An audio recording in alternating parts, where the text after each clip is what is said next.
This podcast details true crime cases. It contains adult themes and may contain descriptions of violence. It is not intended for children. Listener discretion is advised.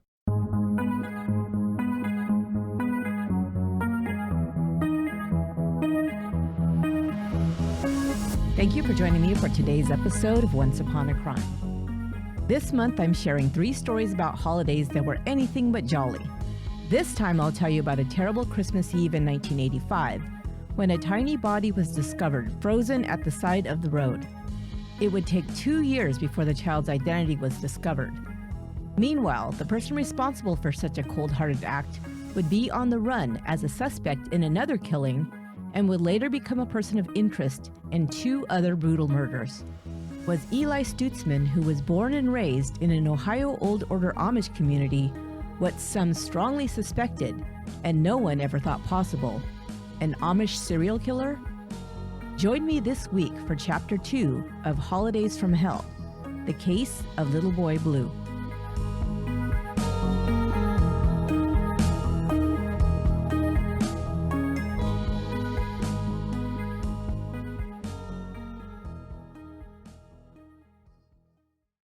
I'd like to thank Masterclass for sponsoring today's show.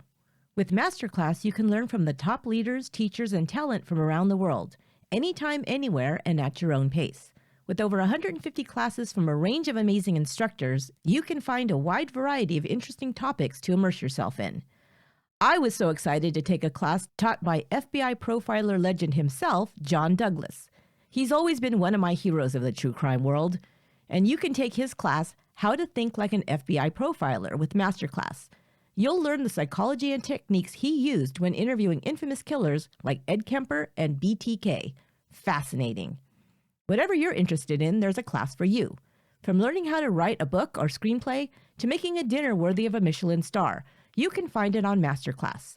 You can explore lessons in any order you'd like using your phone, tablet, Apple TV, computer, or on the go with audio mode. Lessons are only about 10 to 15 minutes in length, so they fit easily into even my busy schedule. I highly recommend you check it out. This holiday, give 1 annual membership and get 1 free. Go to masterclass.com/once today.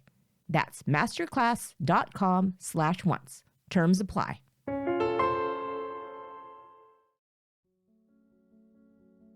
On the morning of December 24th, 1985, a man was traveling down U.S. Highway 81 near the Kansas-Nebraska border.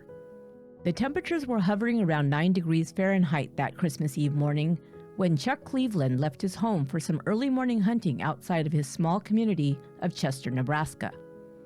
He made a quick turn off a road that led past a fallow cornfield in the hopes of doing some early morning game hunting in the hills just beyond it. The day was cloudy and gray, and he stayed warm inside his truck's cab with the heat turned up and his radio on low volume tuned into a local country western station. It was just the type of peaceful morning that promised a relaxing Christmas holiday with family and friends. But this peaceful feeling would soon be shattered. In its place would be a sinking in the pit of Chuck Cleveland's stomach and would put a damper on the entire Christmas season for the southern Nebraska community. As Cleveland drove the desolate road, he caught a glimpse of something bright blue off the freeway through his peripheral vision. It was particularly out of place in the frozen gray landscape. Curious, he pulled his truck over to the side of the road, stopped, and got out. It was immediately apparent that he was looking at something that was very out of place. It froze him to his core, even more so than the below-zero wind chill temperature. Just 15 feet off the side of the road lay the body of a child, dressed in a one-piece baby blue blanket sleeper, and barely concealed behind a small clump of frozen prairie grass. The coloring on the face of the small body made it obvious to any observer that the child was dead. Cleveland drew no closer, not wanting to contaminate what to him appeared to be a crime scene. Instead, he returned to his truck, called his office on his two-way radio, and asked the dispatcher to immediately notify the sheriff's office that he just found a body.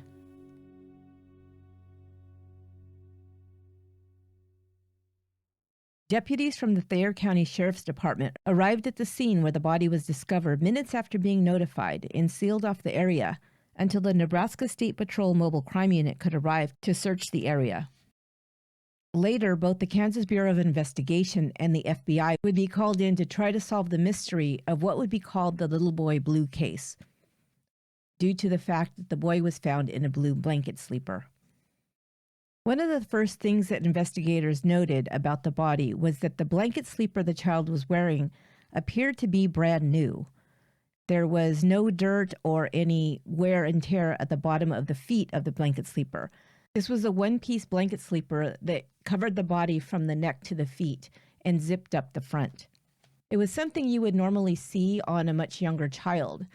This child appeared to be anywhere between 8 and 11 years old, and some made the comment that the blanket sleeper looked a little too babyish for a child that age to be wearing. The body had been found face up, and it appeared that animal predation had caused the soft tissues of the nose and mouth to be eroded, so that it made some of the features unrecognizable. Dark marks were also found on the neck, and there were bruises on the forehead of the child, making investigators at first conclude that the child had either been beaten or strangled to death. An autopsy would be performed, and it would determine that the child was a male, about 10 years of age, with blonde hair and freckles. He was described as healthy and well cared for. There was no damage to the skull or any type of blunt force injury that they could determine may have caused his death. The marks and bruises that were found on his face and neck were also determined to be as a result of exposure to the elements and not strangulation. The autopsy report would also state that the child had probably died no more than 36 hours before the body was discovered. But the most baffling thing about this case was that investigators found no reports of a child that was missing matching the description of Little Boy Blue.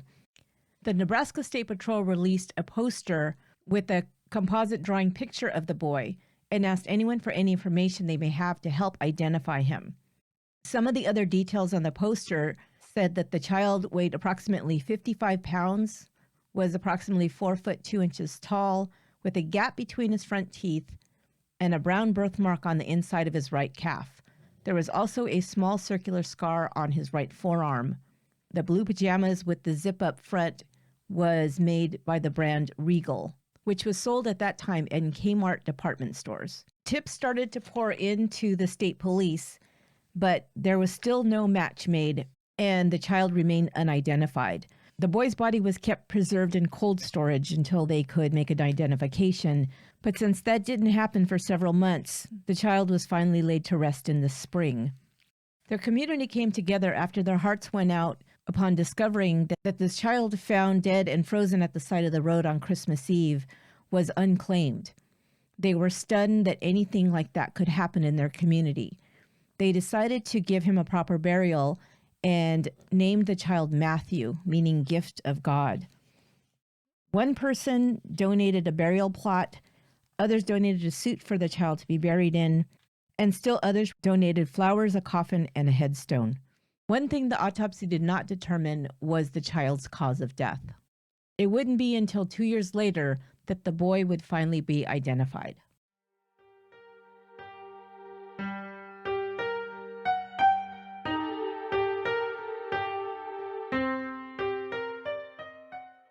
In December 1987, the Reader's Digest magazine ran a story about Little Boy Blue, the child who had been found discarded in a ditch on Christmas Eve 2 years earlier.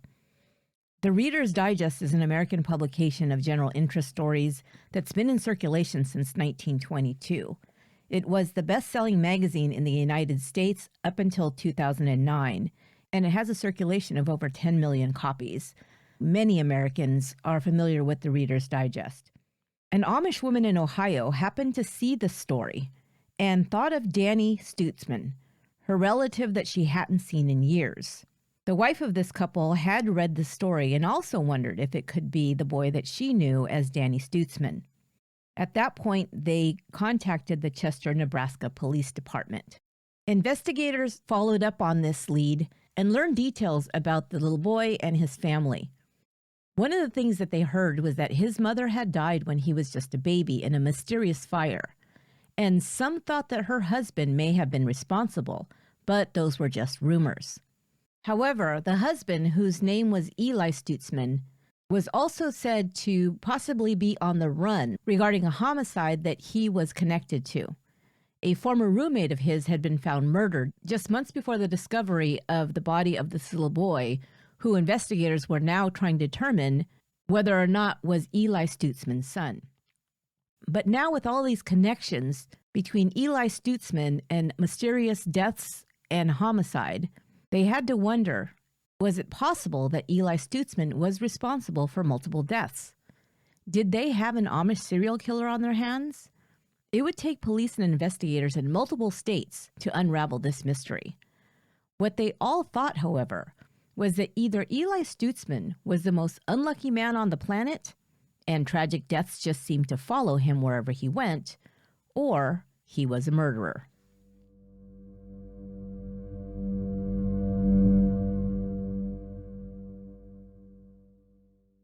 Eli Stutzman was born on September 28, 1950, into an Amish family in Apple Creek, Ohio. The Stutzmans were members of the Schwarzentruber Amish group, which is the more conservative of the religious Amish order. These members are called the Old Order. The Schwarzentruber group was the largest settlement group in Ohio. They did not utilize any technology, indoor plumbing, or cars. Not only were they prohibited from driving, but they were also prohibited from even riding in cars. The term Amish may be generally understood by the population outside of the faith, but I did a little bit more research to get a little bit more information about exactly who the Amish are. The Amish are from traditionalist Anabaptist Christian fellowships with Swiss-German origins. They are closely related to Mennonite churches, which is another Anabaptist denomination. In the early 18th century, many Amish and Mennonites moved to Pennsylvania, and the Old Order Amish retained most of their traditional culture, including refraining from modern conveniences like labor-saving devices, machines, and technology. They believed that using modern technology made one less dependent on the community, and community and family are one of the most important tenets of the Amish faith. They also believe that the acquisition of such material things may cause a person to not value labor, which is also highly valued. And they also try to avoid becoming materialistic and competitive. They prioritize community over individualism, and they place a high value on humility, submitting oneself to the will of Jesus and the will of the collective rather than the individual. The Amish dress similarly to one another, and this also signifies that everyone is equal. The men and women both dressed plainly. The men wear solid color shirts, usually white, with broad-brimmed black hats, simple suits that are also black. Men grow out their beards once they get married. That signifies that they are married. Women also wear muted colors, calf-length dresses, bonnets, and aprons. Single women wear black bonnets, and married women wear white to signify their marital status, since no wedding rings or other jewelry is worn. The form of transportation used is buggies, horse and cart, rather than the use of automobiles. Electricity and telephones are also prohibited, and this is partially due to self-reliance, like I explained earlier, but it also is a way to avoid dependence on the government as well, which is something that they seriously try to avoid in most instances. Most Old Order Amish speak Pennsylvania Dutch. Non-Amish people are referred to as English or Englishers, but today almost all Amish are functionally bilingual in Pennsylvania Dutch and English. Members who reject the values of the Amish community and cannot be convinced to repent may be excommunicated or shunned by the community. People who are born into the faith choose whether to stay within the Amish community and live out that lifestyle, or leave and, in effect, reject their faith and become more worldly. So when they reach about the age of 16, Amish youth must decide whether they will remain in the community or leave to join the English world. Almost 90% remain in the community.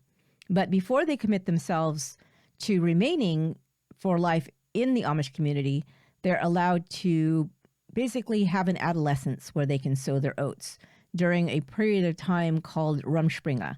This loosely translates into jumping or hopping around. So basically trying out different activities.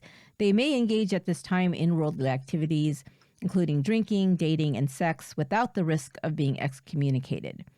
because at this point they are not yet formally baptized into the Amish faith and into the community. So that tells you a little bit about the background that Eli Stutzman grew up in. And like I said, he grew up in the Old Order, which was the more conservative branch of the Amish.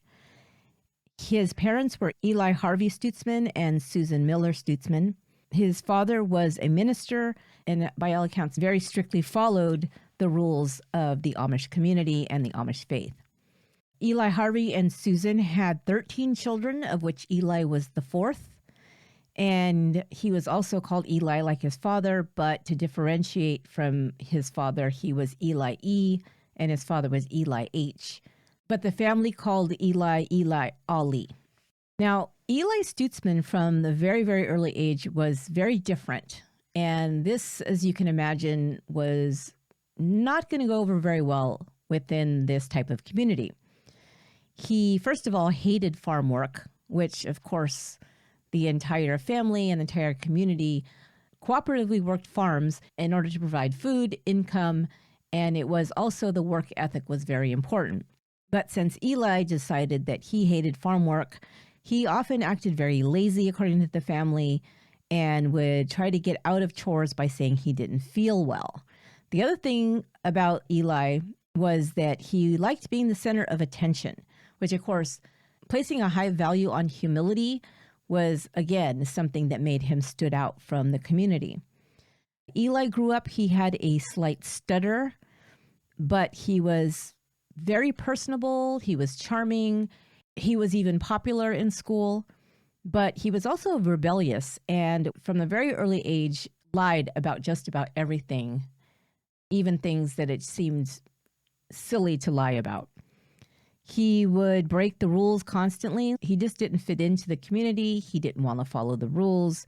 And he would break these rules, but he would convincingly place the blame on other people. Like I said, he was a very good manipulator and liar. By the age of 6 or 7, the family said that they knew that Eli Ali was a habitual liar. His father was very strict, and he would often punish his son for lying by doling out whippings, which was the form of punishment of children at that time in that community. But the more his father would punish him, the more Eli resisted the control. So it didn't work on him at all. A cousin of Eli said that, quote, Eli always thought he was a little too good for the rest of us. We've already established that Eli did not like following rules and he did not like doing chores. What he did love was horses. It was said from an early age he had a knack with horses, training horses, breaking horses, and that was a skill that he came to naturally. He also loved money. He loved acquiring money, something not highly valued in the community. As a matter of fact, it was something that they tried to reject, trying to amass material gains and money. And the other thing is that he loved immersing himself in the modern world. So all of these things you can see that this is going to be going against the grain in this community. Eli was also said to be a very good-looking young man. He had blue eyes. He only stood about 5'6" tall and weighed about 140 pounds. So he was slight of figure. He had dark hair and, like I said, was considered handsome and would be considered a catch in that community for the young women who were expected to pair up and marry a nice Amish boy. So looking for something to do in order to help the community and to have work and not have to work on the farm. In 1971, Eli became a teacher at the local school. It was a one-room schoolhouse. And he did this even though he had only acquired an 8th grade education, but that was about the extent of education for most of the community. Eli decided to move out of his parents' house, which is something that wasn't normally done. Normally, children would live with their parents until they were married. Eli, at the age of 21, moved out of his parents' house and moved across the street to live with his neighbors. They were the less conservative side of the Amish community. In the eyes of the girls in his community, Eli was a catch. He, like I said, was good looking, he was personable, and plenty of girls wanted to have his attention. He didn't seem to be very interested, though, in dating. But there was one girl he became interested in. He met 16-year-old Ida Gingrich at a singing. It was a gathering held for Amish youth, a place for boys and girls to meet. They would sing hymns sitting at a long table facing each other. And in between songs, they were able to socialize. The singing would last until about 10 o'clock at night. And at that point, adults would bring out baked goods and drinks for the teens to enjoy as they mingled for an hour or two with each other. It was a way for people to meet their future spouse. If a boy is interested in a girl, he can offer to give her a ride home in his buggy. The teens can start attending these singings when they are 16 years old. 16-year-old Ida caught the eye of Eli, and she liked him immediately. Ida was considered a beauty. She had long blonde hair and a cute dimpled smile, and she fell hard for Eli, and at that point forward wanted no one else. They dated for 4 years. There was an event that happened in Eli's life in 1972 when he was just about 19 or 20 years old. He just one day collapsed and complained about pain. Some people thought that this was just another way for Eli to try to get out of work, but they did consult medical attention for him, but nothing seemed to really work. He was so bad off that he was in and out of consciousness for almost 24 hours before a doctor was called to come and see him. The doctor suggested that he did rest, but that did not improve the pain that he was feeling. At this point in the story, I need to tell you that a lot of people believed that Eli had a mental condition. There was a couple of reasons for this. One is just the fact that he acted so differently from everyone inside the Amish community that they just thought he was a little odd or something was off. This on its own could cause people to maybe talk and gossip and say, you know, maybe something's mentally wrong with him. But we'll find out that his father had a lot to do with this. His father, maybe because he was embarrassed by Eli's behavior or because he actually believed that there was something really, quote, wrong with his son, that he started telling people that Eli had a psychiatric problem or a mental condition. The doctor that came to try to help Eli after this collapse reported that he found the boy in a, quote, depressed and nervous state. Eli's father did completely believe that his son was suffering from a mental illness. And this was interesting because the reason that his father gave later on for saying that his son was mentally ill was, number one, that his son had upgraded his horse and buggy to be more modernized. Like I said, this was considered odd to do these types of things and just outside of the norm. Eli also had the audacity to ask for a raise at work, which his father thought was totally crazy for him to do. His father told the doctor that his son was, quote, out of control at that time, and that he was worried that Eli's mental health was deteriorating. He was able to convince the doctor to involuntarily sign Eli into a mental hospital where he was sent to a psychiatric ward where he spent 3 days. Now, there was another ulterior motive that was cited for this that may also have been true, that Eli left his parents' house and moved across the street with another family. They heard that Eli was doing some things that were not agreeable to them, and we'll talk about those in a bit. But in order to force his son to come back home where he could be under the more watchful eye of his father used this collapse, this pain, whatever was going on with Eli at the time, to then convince the doctor that he was mentally ill, get him committed to a psychiatric hospital, and then once he was released, that would be the reasoning for his father to force him to come home. So this is the story that was told. But if that is true, when Eli was released from the psychiatric hospital, he did not come home. He instead left the entire Schwarzentruber community. So in the summer of 1972, he sold his buggy, he bought a bike, and decided to leave the community. He was then expelled and put under a ban. In that community, the ban is where other members of the community shun them, which basically means you're not supposed to socialize with them, you're not supposed to talk to them, you're not supposed to have contact with the people that are put under the ban. And the reason they do this is in a way to show them, number one, what life is like to not have your community, and be a way to push you into coming back to the community because you have no support now. The way that Eli got around this was to get support from another Amish couple who was a New Order Amish couple. This was a Stoles who lived at Stoll Farm in Marshallville, which was in Wayne County. So he moved to Wayne County to live with this New Order Amish couple, which he had more freedoms there. At the same time, Eli Stutzman also became friendly with the Wayne County Sheriff's officer named Jim Thayer. And this will come into play in a moment here. We'll talk about that. At this time, Stutzman also got a driver's license and purchased an automobile, a 1970 Oldsmobile. Again, something unheard of in his Old Order Amish community. Ida Gingrich, still in love with Eli, continued to write him letters in hopes that they would still marry, that he would come back and they would still marry. She was waiting for him.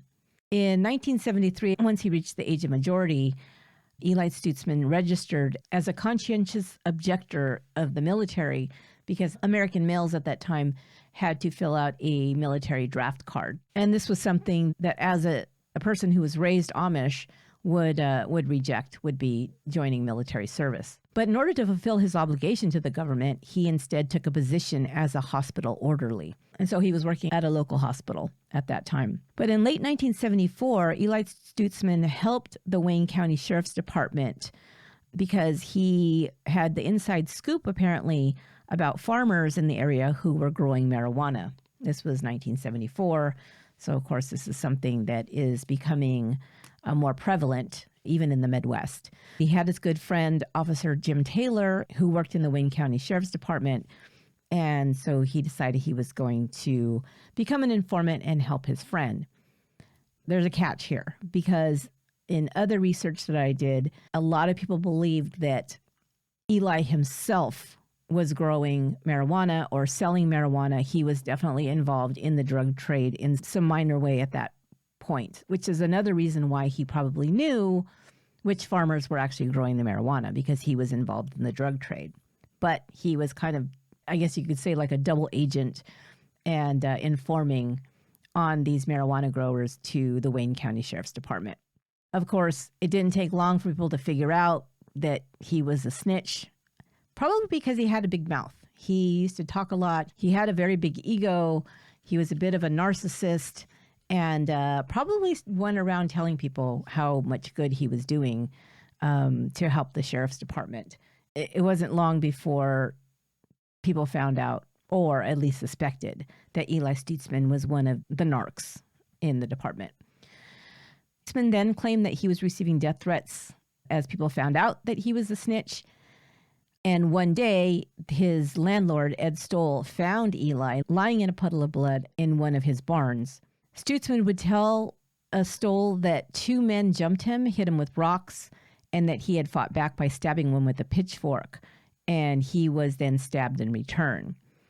He had lost a lot of blood, and he nearly died. He spent 5 days in the hospital, and the community actually turned against the Wayne County Sheriff's Department, saying that they were to blame for not providing Eli with the proper protection since he was helping them to bust these drug dealers.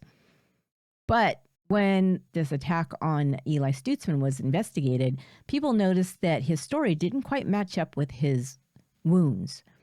The cuts on his arms were much cleaner than somebody who had been in a fight and got stabbed with a pitchfork. And then after an investigation, a straight razor was found in the barn covered in Eli's blood. Officers, now suspecting that Stutzman may have fabricated this death threat and this attack, compared the death threat letters to Eli's handwriting and found that it matched. They also compared typed notes that he had given them, and they matched the type on a typewriter that was Stutzman's. So why did he set this up? Like I said, from the very early age, he was an accomplished liar. He also liked having a lot of attention, and he thought this would be a way to make him look like some kind of a hero. But things didn't go exactly as he planned, because he did cut himself believing that Ed Stoll, his landlord, would be back because he was on a quick trip to drop off some hay.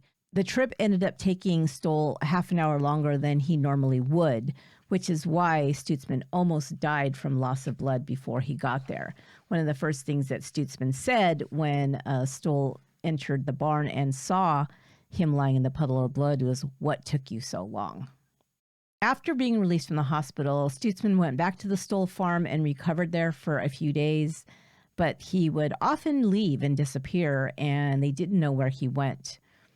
Once, when he was gone, Mary Jane Stoll, the wife of the farmer, found magazines tucked under Stutzman's mattress and discovered that these were magazines that catered to gay men. She burned the magazines and never brought it up to him again. But by this time, there was rumors that Eli Stutzman was gay and was meeting men around different towns to connect with them and for sex. On February 10th, 1975, Eli was fired from Stoll Farms. They did not give a reason, but it is pretty clear that they found these materials, and this was something that they could not abide. They felt that it was wrong in the eyes of their faith, and didn't want Eli, who was acting upon his homosexuality, under their roof. So now, without a place to go, in the fall of 1975, Eli agreed to return to the Schwitzentrober Church, and he was rehired by the local Amish school to teach again. At the same time, he and Ida got back together and became engaged. One of the things that we'll see about Eli Stutzman for the rest of his life is how much in conflict he was with these two sides of himself. One was as a gay man who wanted to be free and wanted to live his life the way he wanted to, and also to the pressure he felt to conform to the values of his faith and his family upbringing.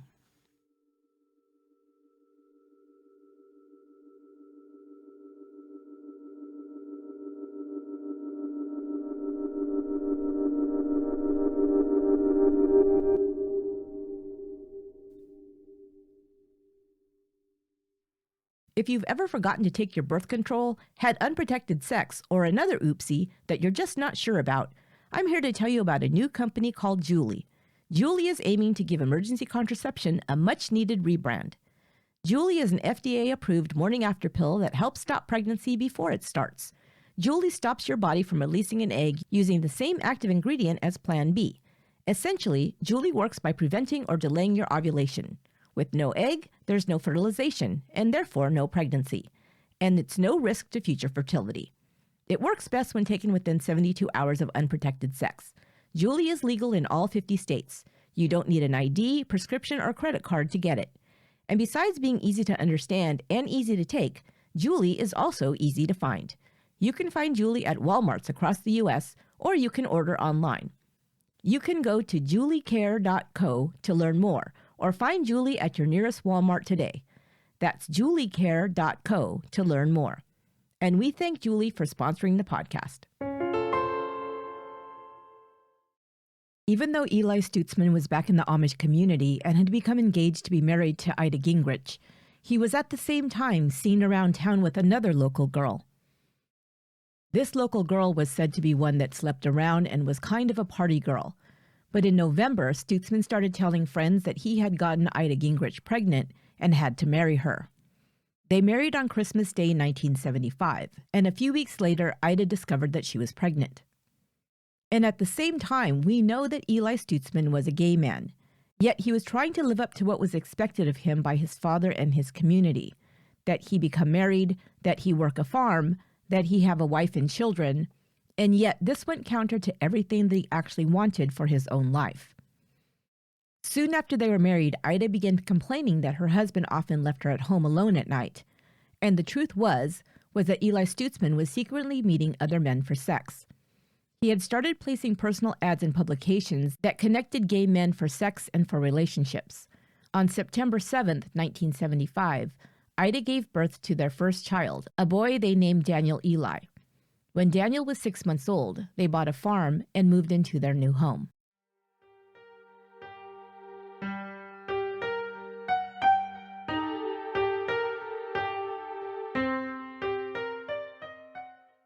In the summer of 1977, Eli Stutzman was now living and working on a dairy farm with his wife Ida and his 10-month-old son Danny when a fire broke out in their barn in the middle of the night. At this time, Ida was about 8 months pregnant with their second child, who was due on Thanksgiving Day.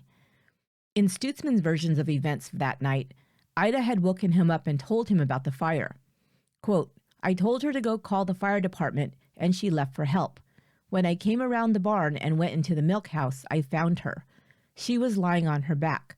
She must have had a heart attack because of the smoke." This is what Stutzman told the rescue team from the fire department when they arrived, and it was quickly determined that the woman was dead. Stutzman didn't show any outward signs of grief regarding the loss of his wife and unborn child, but some would say he was probably in shock, and the tragedy of it had not yet set in. But what was peculiar, however, was that Stutzman didn't talk or ask about his wife at all with the rescuers. Instead, he went into great detail about how earlier in the day, when he arrived home, he had witnessed a lightning bolt strike the barn. He'd made the same claim to a hired farmhand, a young boy who was living and working at the Stutzman's farm. But the boy would later report that he didn't see any damage to the barn and he had been there all day. He'd not seen any lightning at all, much less a bolt that had hit the now ruined building.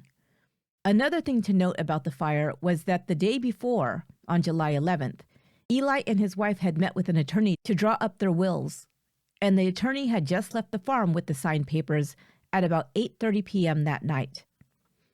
There was extensive damage to the barn from the fire, but no damage to the main house. When Ida was discovered, there were long scratches across her forehead and on her face, but she was found lying on her back. This would later become an area of suspicion, because if she had fallen backwards, why would there be scratches on her face, investigators would ask.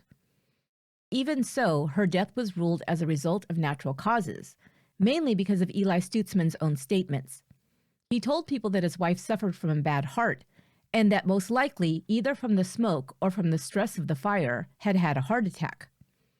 However, later, Ida's family doctor, who had been seeing her since she was 16 years old, said that she never had any history of heart problems. The Stutzman's barn was rebuilt by the community. Interestingly, Stutzman himself was absent when this work was ongoing, but it was built to his specifications. And this was also a point of interest because the barn was not rebuilt the way it was before, but Stutzman specified that more horse stables be added, and not just designed specifically as a cow barn.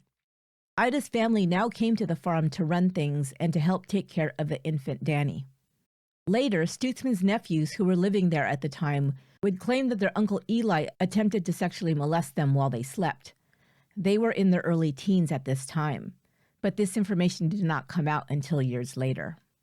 Donations had poured in from strangers when they heard about the tragedy of the young mother dying in the barn fire and how her husband was left alone to raise the baby boy by himself. Almost exactly 1 year after the fire, Stutzman had another mental breakdown and was hospitalized at that time.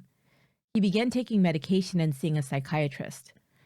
But by 1978, Stutzman had a change of heart again, and this time he sold his farm and completely abandoned the Amish way of life. He started traveling around the country, first taking a job training horses in Georgia. Stutzman had always been considered to have an expert knack at training horses. Standard race horses were often brought to the Amish community to be trained, and Stutzman was said to be able to break any horse. While he was traveling, he left Danny alone with another family. Danny at this time was about 3 years old. What Stutzman would not do, though, was allow his own family to take care of his child. He did not want his son raised by the old order Amish. He traveled as far south as Florida and worked as a busboy, but he always seemed to have a lot of cash. It was rumored once again that Stutzman was involved in the drug trade. And it was also reported at that time that he began throwing parties mostly attended by gay men. You can start to see a pattern here of Stutzman now constantly in and out of the church, in and out of the Amish way of life. Sometimes he would rededicate himself to his faith and try to live as an upstanding community member, but at other times he completely immersed himself in, as the Amish say, worldly living, and lived as an Englisher. He asked more than once to be excommunicated from the church, and this was something that was really unheard of. Excommunication was something that the elders in the community would sometimes use as a punishment or a deterrent to try to rehabilitate a wayward community member. But it was not really done where a person themselves would ask to be excommunicated.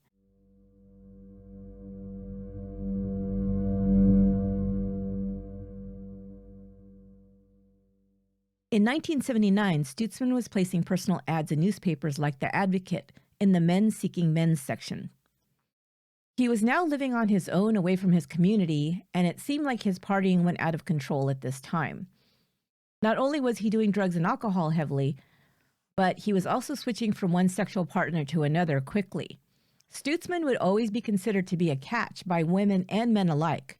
Men would often become infatuated with him, but Stutzman never seemed to commit to any one person, at least not for the long term. It appeared that he mostly used these men for sex, money, or to do chores for him. Danny, as a young child, would be in and out of his father's life. Sometimes he lived with him, and sometimes he'd be sent to live with family friends or other friends of Eli Stutzman's. But there were times, and there were witnesses to this, that Danny was around during these parties and even during his father's sexual encounters, and this was from the time he was a preschooler. There were even reports that sometimes the little boy would act out sexually with men, although they said he really didn't seem to know what he was doing. It was almost an innocent gesture, but it was totally inappropriate that the toddler Danny would sometimes sit on these men's laps during these parties and grab at their crotches and do other things that were sexually suggestive. Most of the people who witnessed these incidents found it disturbing, but others just thought it was funny. And again, here's another conflict. We see that young Danny is around things that are inappropriate for someone his age. We see that he's becoming sexualized by the things that he has witnessed around him. And yet most people who knew Eli Stutzman said that he was a good father to Danny. When Danny was around, and this was not consistent, Eli did take good care of him, they said. The boy always had lots of toys, was always clean and well-fed and dressed well, and he was expected to be polite to people. Some even said that he was a little bit spoiled by his father. But on the flip side of that, Danny was often home alone, and he had no playmates. He spent most of his time with adults. Danny had a serious stutter from the time he began talking. There were many times because of this that he often remained silent. He remained so silent that sometimes people forgot that he was even around. If you remember, Eli Stutzman himself had a stutter when he was a child, but he seemed to outgrow it. But Danny, perhaps because he was not being engaged enough verbally, or maybe due to the stress of his living situation, had a stutter that continued to worsen, and his speech impediment became such a challenge that sometimes he almost couldn't speak. Meanwhile, though, Danny was very attached to his father, even though he was often left with other people. And then there was times when Stutzman was in a longer-term relationship, like for a few weeks or a couple of months, and these partners would become Danny's caretakers. So he constantly had people in and out of his life, which can be very traumatic for a young child. In 1982, Stutzman purchased a small ranch near Durango, Colorado, where he planned to train and sell horses. It was rumored that this place in Durango became a party pad, and it was also reported that Stutzman threw these large parties attended by many people, mostly gay, both men and women, and that it was an orgy-like atmosphere where drugs and booze flowed freely. Again, this is where we think that Stutzman was making his initial money. It appears that he started out making money in the drug trade and then would turn that money around into purchasing horses, training them, and then selling them, and that would become another area of income for him. In November of 1983, he was on the move once again, this time with Danny to Austin, Texas, moving into a home at 3408 Banton Road.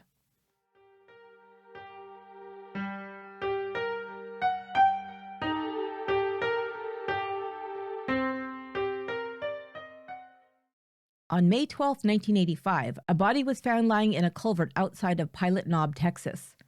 The body was found in a decomposed state, lying face up.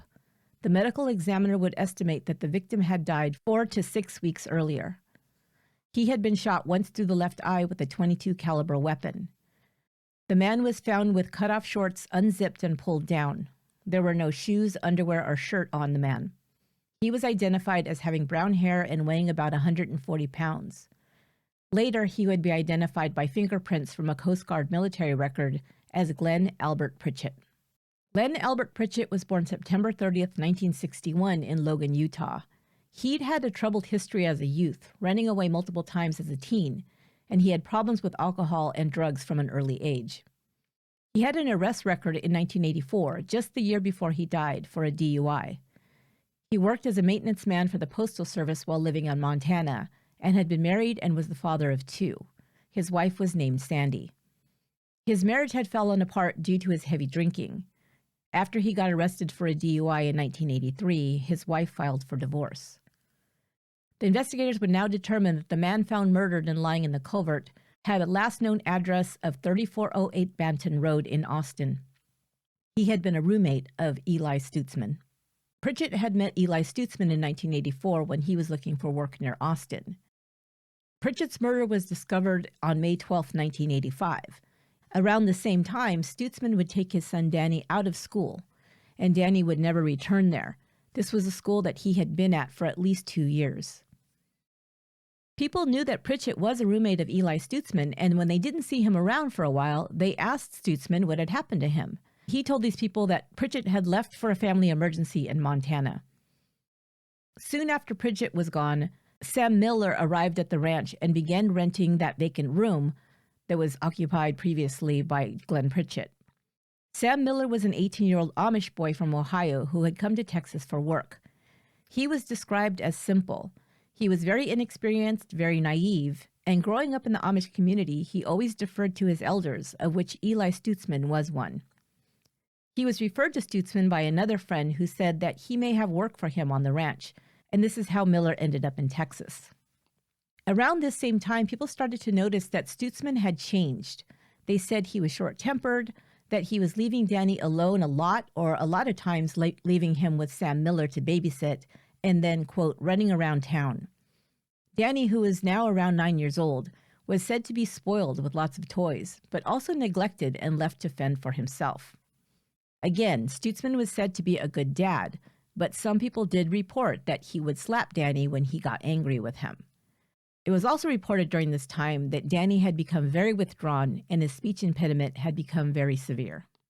About a month after Pritchett's body was found, Austin police connected Eli Stutzman to him through a 1984 police report. In this report, it was said that both Eli Stutzman and Glenn Pritchett had been written up by police when they were found drunk in a parking lot together. From this record, they found the address of 3408 Banton Road and went there a week later to talk to Stutzman. On June 15, 1985, the police arrived at his home to question him about Pritchett and told him about his former roommate's murder. But Stutzman showed no concern and asked no questions. He told them that Pritchett had left Montana on a bus on May 5th, but the body had been found on May 12th in a very decomposed state, so they knew that there was no way that Pritchett could have been alive on May 5th. Right away, they knew that Stutzman was lying to them. He also seemed very nervous and paced a lot when he was talking with police, and he admitted to them that he had weapons, including a .22 caliber rifle, the same caliber as the murder weapon. When police asked him about his sexual orientation, Stutzman told them that he was bisexual, but he said that Pritchett was not gay. He agreed when he was asked if he would take a polygraph test, and the police left after saying that they would set it up and be in contact with him. At the time when the police visited Stutzman, they did not see Danny and they did not ask about him. Sam Miller would report that after this encounter with the police, Stutzman was very nervous and started rambling. They were in a car driving together, and on the drive, Miller said that Stutzman had mumbled, saying, "I killed him. He was getting in the way and I had to do something." Stutzman then told Miller to keep quiet if he was questioned by the police. Miller also reported that Danny was in the car during this confession, but he didn't react to it at all. Soon afterward, Miller got spooked, he said, and left town, and he joined the Navy. He later told someone that he had found bloody clothes hidden in the closet in the apartment and decided to get as far away from Eli Stutzman as possible.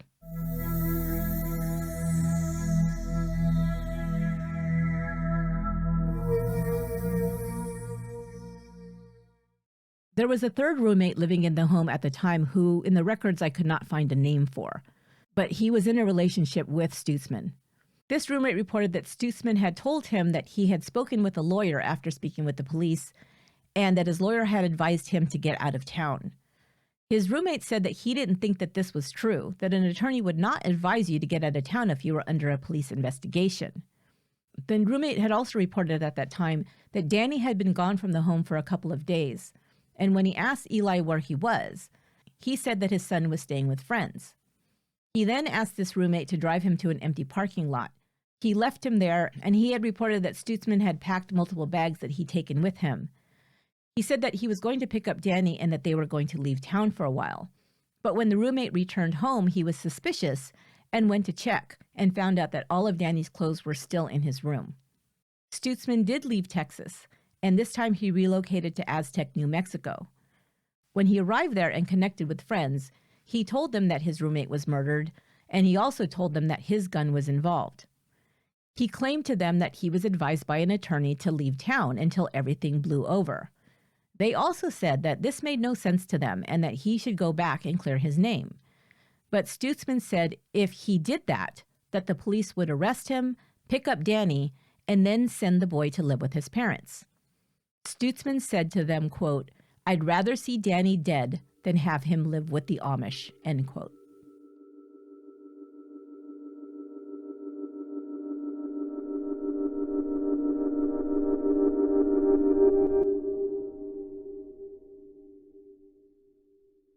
In late June, Eli Stutzman took his son on a bus to Wyoming and drove to the home of Dean and Margie Barlow.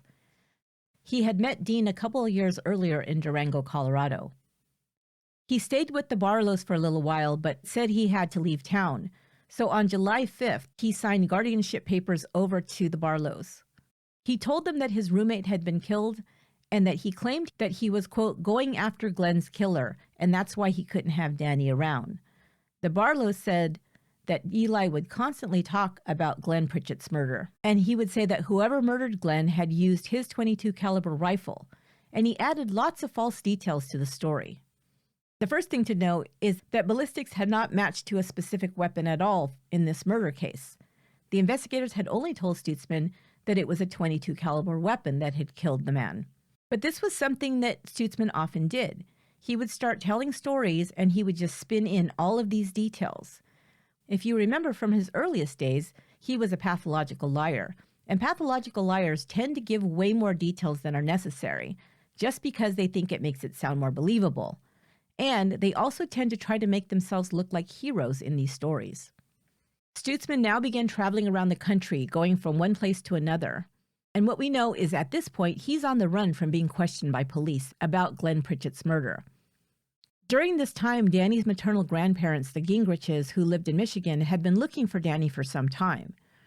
They had been in regular contact with their grandson by phone pretty much his whole life, but had lost track of him in July. On August 21st, after not being able to contact Danny or Eli, the Gingriches contacted the Austin Police Department and filed a report that they could not find him and had no communication with their son-in-law for several weeks. Stutzman then traveled to Ohio, the place where he started out from, where he applied for a new driver's license using a new middle initial and a different birth date to disguise his true identity. He then returned to New Mexico, where he began living on a 600-acre ranch, renting out a trailer on the property. At this point, he's calling Danny frequently, and the Barlows will say that Danny always cries at the end of these calls and asks his dad when he's coming back to get him. At some point, Stutzman heard that Danny's grandparents were looking for him and tried to appease their curiosity by sending them letters saying that Danny has spent 2 months of the summer in a children's summer camp. He said that Danny preferred to stay with his friends while Eli was traveling, so he let him stay at the camp on an extended stay. He assured them that Danny will be starting school in New Mexico, where they live, in September. But Danny is still living with the Barlows in Wyoming in late October 1985. By this time, Dean Barlow decides that it's time to return Danny to his father. It is far past the time when he should have started school, so Dean Barlow, on a trip to Texas, decides to stop off at New Mexico and drop Danny off with his father. The plan was that Danny was now going to stay permanently with his father and be enrolled in school in New Mexico. Eli said, yes, please bring him, but he really wasn't planning to keep him because he found an excuse right away to have Dean Barlow pick him up on the way back from his trip to Texas. He said that his landlord was a heavy drinker and it was a bad environment for Danny to be in, to be around an alcoholic. But the truth is that Eli Stutzman at this time was just partying and living as a single man, and he didn't want his child to be cramping his lifestyle. So he somehow convinced Dean Barlow to take Danny back to Wyoming with him. Without anything to ground him now, without his son there, without his family around who had somehow, even in his youngest days, kept Eli Stutzman in line a little bit, he was just really now out of control. He was out of control with sex, he was out of control with drugs, and his behavior became very erratic. At the beginning of November, he was fired from the farm that he was working at due to his inappropriate behavior. He was often seen walking around nude, and while Danny was staying with him at that time, he was even caught masturbating while his son was sitting in the same room. He reportedly had men coming and going at all hours. He spent lots of nights out at parties and in gay bars in Durango, and his employers just got tired of his hard partying ways. It was also believed that Stutzman at this time was now selling drugs as his main form of income, and he always had a lot of cash on hand again. Once he was fired, he would just tell people that the owner was the problem and that's why he left the farm. He just moved on to a different farm, and in this farm, there was a lot of guns lying around, which is something that Eli Stutzman would take full advantage of.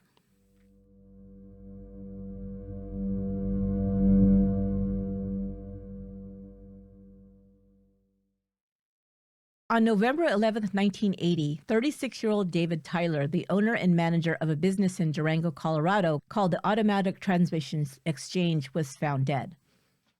His body was first witnessed by a passenger on a train that was passing through Durango.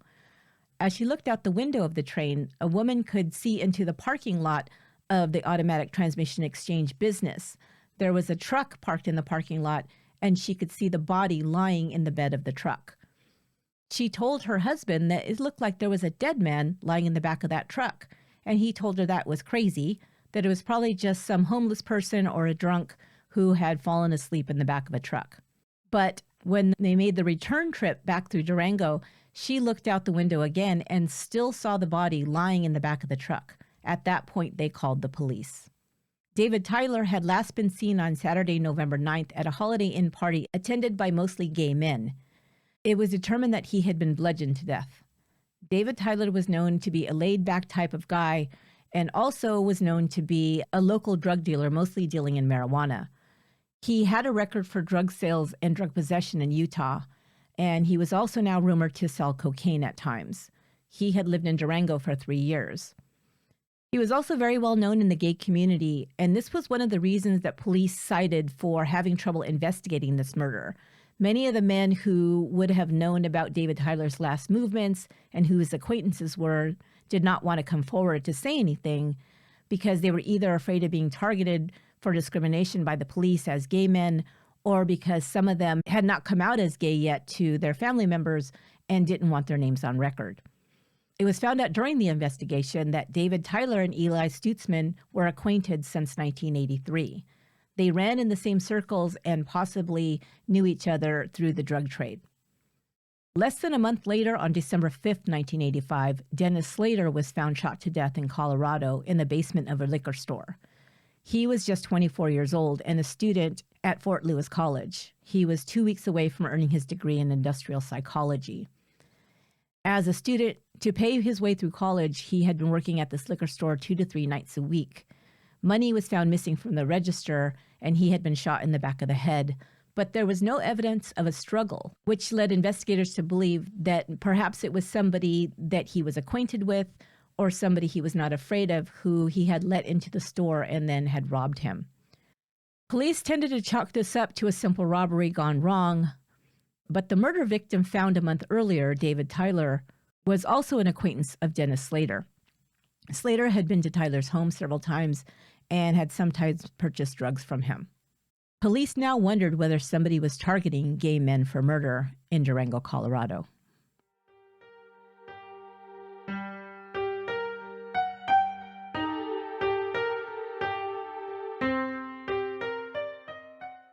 Around the same time, Eli Stutzman's roommate noticed that 2 of his rifles were missing. He asked him if he had taken them, but he denied it. But this was a lie, because on December 10th, 1985, which would have been just 5 days after Dennis Slater was found murdered, Eli sold the rifles for $210 at a pawn shop. Soon after both of these murders took place, Stutzman left town again, this time heading to Wyoming, finally to pick up his son. But he wasn't planning to keep Danny with him when he left Durango. Eli had sent a letter on to a man that he had met through a personal ad. The man had asked Eli to come and spend Christmas with him after they had written back and forth with each other for a few months. In a letter to this man dated December 11th, Stutzman said that Danny, his son, might not be with him because Danny had instead wanted to, quote, spend Christmas with his friends. Danny was picked up by his father in Wyoming on December 13th, 1985, and they left early the next morning. The Barlows did not hear again from Stutzman until April of 1986. Less than 2 weeks later, Danny Stutzman's body would be found on the side of the road in Nebraska. His father was the last person he had been seen with.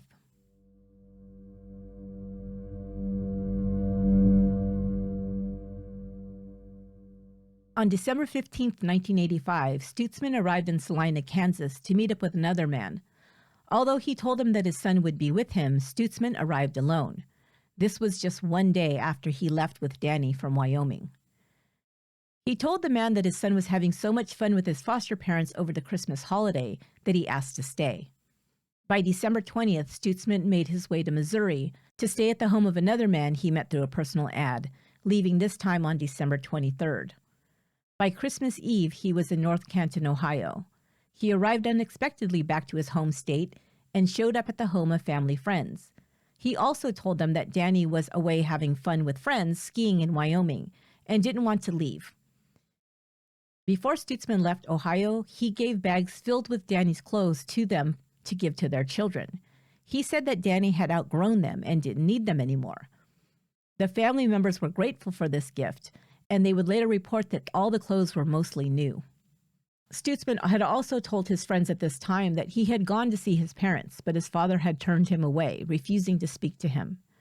He stayed in Ohio until January 17th, and then returned to Texas. But Stutzman gave money to his friends in Ohio for long-distance phone calls he had said he made on their phone.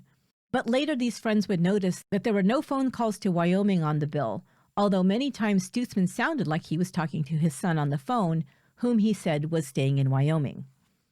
He was making fake phone calls so that they would believe that his son was still alive and that he was talking to him in Wyoming. By February, Stutzman had moved to Azle, Texas, and this is a small town near Fort Worth. It's not until April 1986, over a year after he's last seen with his son, he reports that his son is dead. He told a friend that he had just returned from his son's funeral. He said that Danny had died in a car accident in Salt Lake City, Utah. But his friend said that it was very odd because he gave him this news with no emotion attached to it at all. That same month, he sent a letter to Danny's grandparents, postmarked from New Mexico, but he told them that Danny was living with him and doing well in school. He said that he'd be taking Danny to visit them in the summer, which of course we know that Danny at this point had been dead for over a year. On July 29, 1986, he sent a letter to the Gingriches, Danny's maternal grandparents, postmarked from Fort Worth, Texas, with sad news. He said that Danny died in a car accident in Salt Lake City, just like he had told his friend 3 months earlier, but he said it had just happened the previous week on July 22nd. He said the car was supposedly driven by Dean Barlow and that Danny had died on Tuesday and his funeral had been held on Thursday in Wyoming. He reported that Danny had been buried at the Barlow family cemetery in Wyoming. He sent a similar letter to his own mother and father with this news. Amos Gingrich, Danny's maternal grandfather, didn't believe this. He reached out to the police in Wyoming, who did an investigation. They could not find any record of a Barlow family cemetery, and there was also no records of an accident involving Danny Stutzman or Dean Barlow in their state. After they were able to find their information, they contacted the Barlows, who confirmed that this story was untrue. And about Danny, they said, quote, "We had him until December 1985 and haven't seen him since." They told the investigators that they had talked to Eli a few times, but he always said that Danny wasn't available when they asked to speak to him directly. They gave Danny's grandfather a photo they had taken of Danny and Eli together on December 14th. the day that they left Wyoming. This would be the last photo taken of Danny.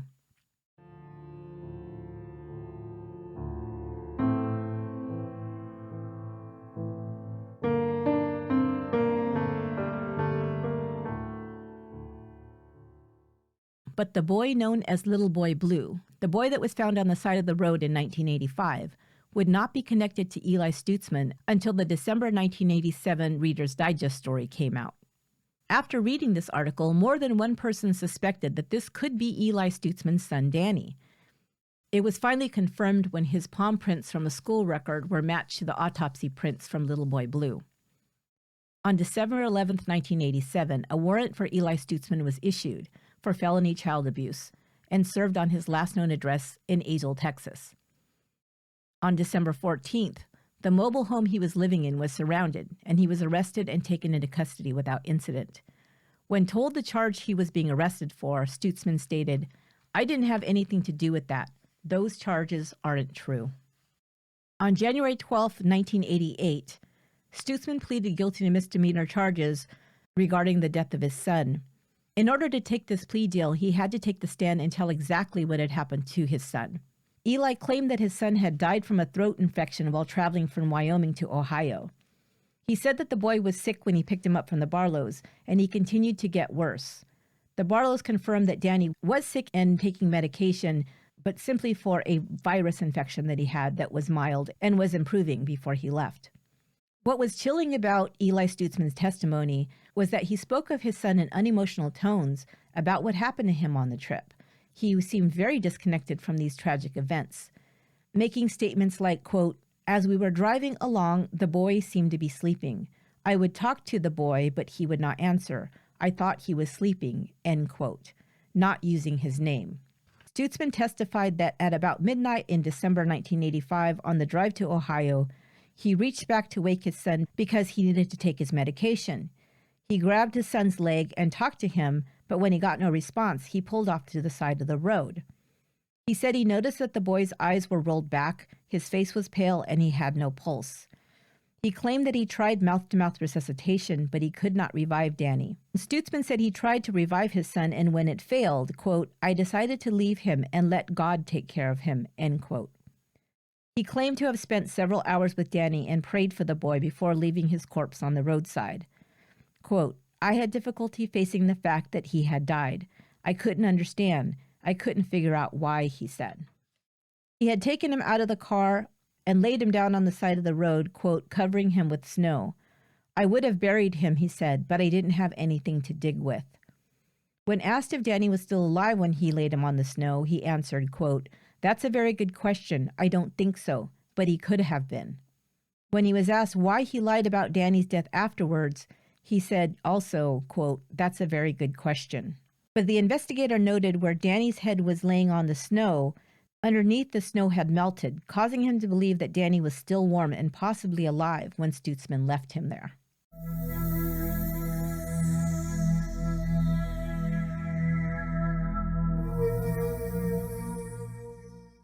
For his defense, Stutzman's lawyer claimed that he believed the boy had died from carbon monoxide poisoning due to a faulty auto exhaust system. He also pointed out that 3 pathologists could not determine the exact cause of death, but autopsies, and there were 2 of them, would indicate that the carbon monoxide levels found in Danny's body were at no higher that might be absorbed during normal car travel. With no confession that he'd harmed Daniel and no cause of death ever determined for the boy, the murder charge simply never materialized. Stutzman could only be charged with concealing a death and abandoning a body. This is why he had agreed to plead guilty to the misdemeanor charges. And this is why his sentence was only 18 months in prison. But at the same time, investigators were trying to see if there was a connection between Stutzman and the 2 Colorado murders of David Tyler and Dennis Slater. But once Eli Stutzman was convicted of the misdemeanor charge of abandoning a body, this alerted Nebraska authorities, who now sought to investigate him for the murder of Glenn Pritchett in 1985.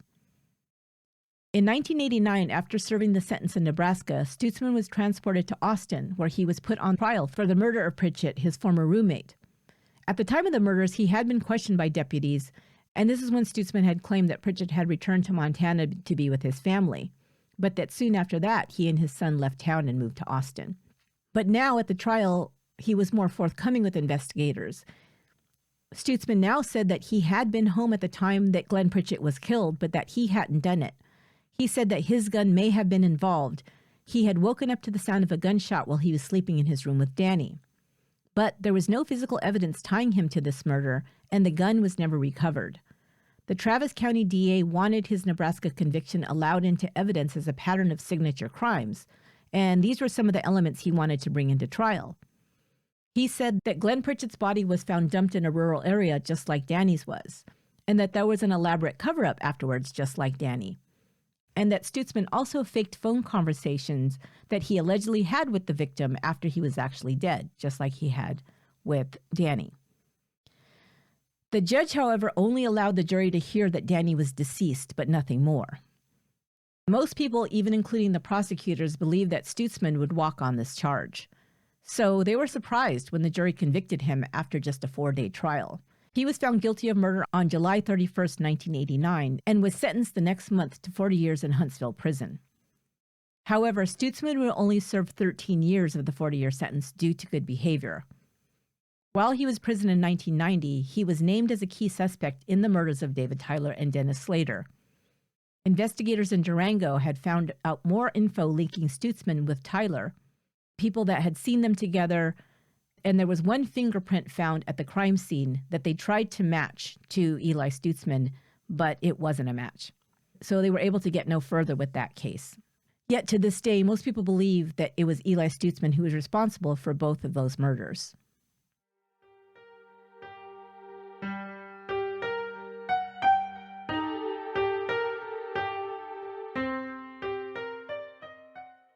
While Eli Stutzman was in prison, he worked on earning a college degree. He also started making up stories while he was in prison, saying that Danny's death was as a result of a conspiracy. He claimed at times that multiple children had died in Wyoming of a rare disease the same year as Danny's death, and this is what he would continue to say that Danny had died from. In 2005, he was released on parole and moved to Fort Worth, Texas, where he lived out his remaining years quietly in a small one-bedroom apartment. He made and sold small leather goods from this apartment. It was a skill that he had learned in prison. But he also still worked with horses occasionally. He had a dog named Sport. But neighbors also said that he was an abuser of crack cocaine, and he told many different stories about his time in prison. All of them, of course, lies. He told some of them that he had been incarcerated for drugs.